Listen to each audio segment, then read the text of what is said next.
Hi guys, Rob from Rob's Model Cars, and today I've got a review of the make-up Nissan R35 GT-R Rocket Bunny Edition.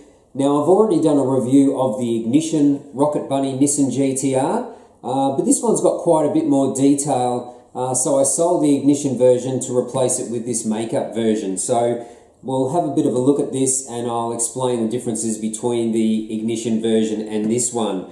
Now I have reviewed make-up models before. They come in a standard black box. You do have the Idea logo here and a label on the end of the packaging which shows the model inside. Similar to BBR or MR style boxes where the lid comes off. You can get that off. And then a flip down front with the model inside underneath a plexiglass display case. So we'll get this model out and we'll have a closer look at it. Okay, so here we have the Rocket Bunny Nissan R35 GT-R out of the box, and it's finished in this amazing candy red colour. Now, as I said in the introduction, I've already done a review of the Ignition version, and if you're familiar with that model, you can see quite a few differences already. The over fenders front and rear are pretty much the same, but you get some extra aero on this model that just wasn't present on the Ignition version.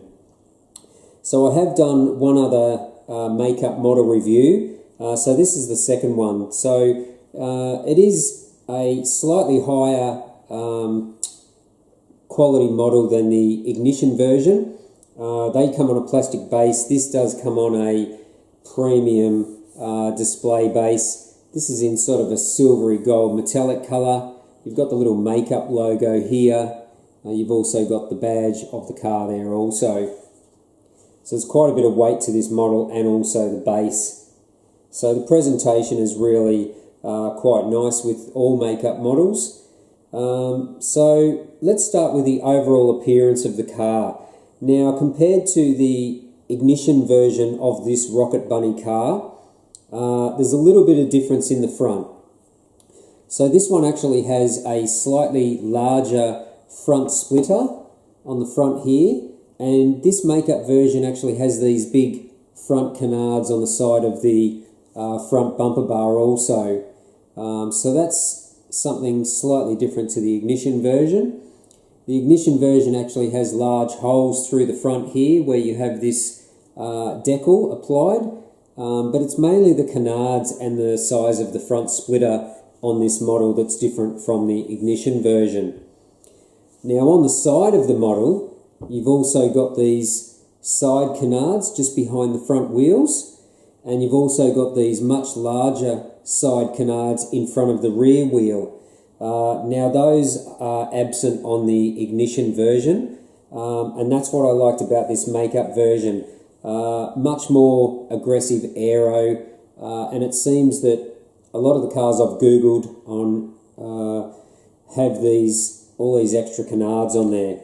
And the other difference is the rear wing. Now the Ignition version has different rear wing legs. The shape and size of the wing is slightly different. And this makeup version has these massive struts which join onto the rear lower diffuser. Now the Ignition version, if you go back and check my review, only has small little struts which join onto the rear lid. So as you can see, the aero is quite different on this makeup version compared to the Ignition version. And I think it just looks way more aggressive. These cars are already very aggressive with the super wide flares, but yeah, just my preference, and the candy colour is a little bit more candy, whereas the Ignition version was a little bit more of a maroon, darker red. So it just comes down to personal preference really. I just like this version a little bit better, but they have some pretty cool colours in the Ignition range as well. Just depends on your budget. Now this one I think I paid $300 US for this model, and the Ignition models are around $240 I think. So a little bit of a price difference between the two, but if you want that extra detail, this is the version to have. Now also, I guess we'll start, it does have photo etch mesh in all the grills, openings, bonnet scoops. Headlight detail is a little bit better, I think, than the ignition version, although they're pretty close. There's not a massive amount of difference. The little side vents down here behind these front over fenders, a little bit more finesse to the detail of those, but again, quite similar to the ignition version. The wheel arches front and rear, very similar. Tail lights are replicated really good, I think slightly better than the ignition version, and just all the other little finer details, just at that next level above ignition. So overall stance is really good of this model. In saying that, the ignition ones are also. The wheels are replicated excellently. These are the Volk TE37 wheels, I think, from memory. You've got great brake rotors. The brake calipers are detailed quite well. The only thing I like better on the ignition version than this model is the tyre lettering. The ignition version has much larger tyre lettering on the tyres, and I think that suits the model a little bit better. So there's a plus and a minus for either version of this particular car. But it does sit nice and low. There's a ton of camber on these wheels as the car is sitting on the ground on its air suspension. Overall paint quality is really very good on these makeup models. I have no complaints. There's no flaws, imperfections. It's absolutely stunning, the paintwork on this model. It does need to be in bright light to really highlight the pearl red, the candy red colour, excuse me. But nonetheless, this also came in a variety of colours also. Now the interior has a bit more detail than the ignition version.